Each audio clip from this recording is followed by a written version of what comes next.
সিলেটের উন্নয়নে বৈষম্যের প্রতিবাদে অবস্থান কর্মসূচি শুরু করছে সাবেক মেয়র আরিফুল হক চৌধুরী।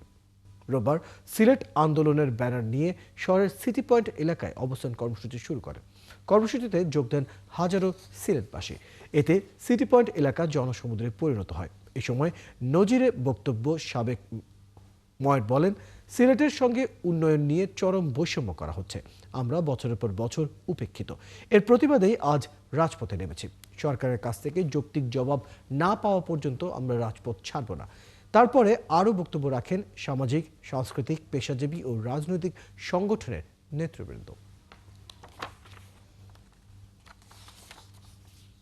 দাবি আদায় না হওয়া পর্যন্ত আমরা এখানে বসছি। আমাদের দাবি হচ্ছে জেলা প্রশাসনের মাধ্যমে আমরা সরকারের পক্ষ থেকে সুস্পষ্টভাবে আমাদের দাবির আদায় না হওয়া পর্যন্ত আমরা সন্তোষজনক কোনো উত্তর না পেলে আমরা এখানে উঠব।